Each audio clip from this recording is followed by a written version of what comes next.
Kerrotko ihan alkuun, että kuka olet ja mistä yrityksestä? Minä olen Tikkasen Eetu Iltalypsystä. Meillä on kahvilaravintolatoimintaa Kiuruvedellä ja Iisalmessa.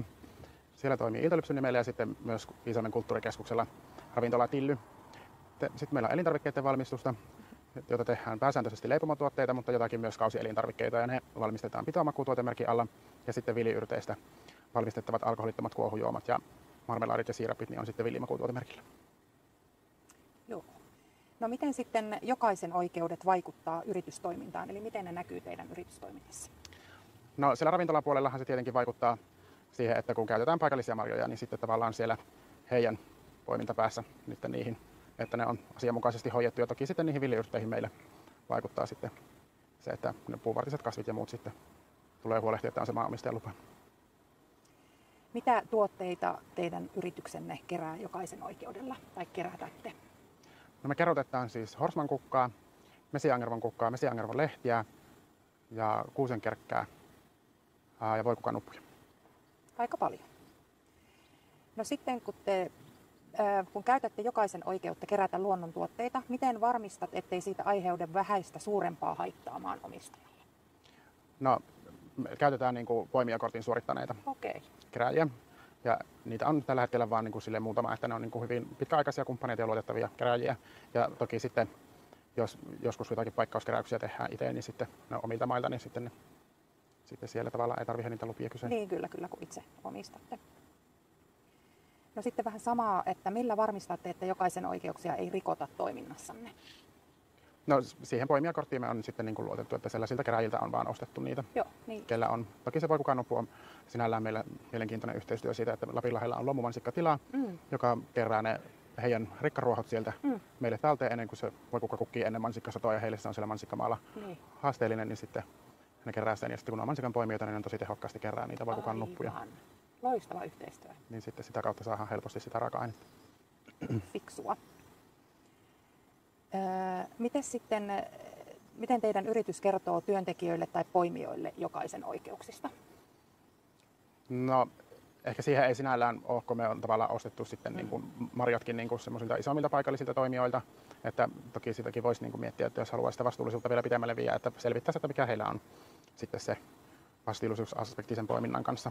Mutta sitten siellä villiyrttipuolella tosiaan meillä on 1-2, että käytännössä yksi hyvä poimija, joka on tietää, että mistä se kerää. Ja niin justiin. että sillä tavalla on luottamussuhde hänen kanssa hyvä. Niin just. Hienoa.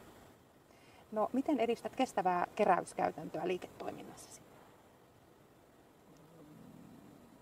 No mä ehkä näkisin, että se on niin kuin se kestävä siinä mielessä, että tavallaan esimerkkinä se mansikkatila, Kyllä, että he tavallaan tekee sen kukkapenkkien tai mansikkapenkkien kitkemistyön, Kyllä. josta he saa myös sitten rahaa myös niistä heidän rikkaruohoista. Että kyllä, ja tulee hyötykäyttöön. Kyllä, sitten. kyllä. Ja sinällään, että kuusihan ei siitä säikähän, jos siitä niitä kerkkiä kerätään, että sehän kyllä hyvin elinvoimaisesti kasvaa, vaikka niitä kerkkiä kerätäänkin. Että ja marjat ja muuthan on sitten tavallaan sitä heidän satoa. Kyllä. No onko jotain semmoisia villiyrttejä, joiden keräämiseen tarvitaan lupa ja keneltä? No ne puuvartiset kasvit. Joo. Mitä esimerkkejä? No se kuusenkerkkä on nyt se meidän käytetyin. Me käytettiin jossakin vaiheessa pihlajaa, silmuja, mutta sitä ei tällä hetkellä saa käyttää. Se kuuluu uusi elintarvikkeiden piiriin, niin siinä oli myös sitten se maanomistajan lupa, että se oli sinällään myös haasteellinen raaka-aine, koska se kasvukausi oli 2-3 päivää, minä aikana se piti kerätä, niin siinä oli tiukat aikaikkunat, missä se saa kerättyä, mutta sitä ei tällä hetkellä meidän valikoimassa ole. Joo.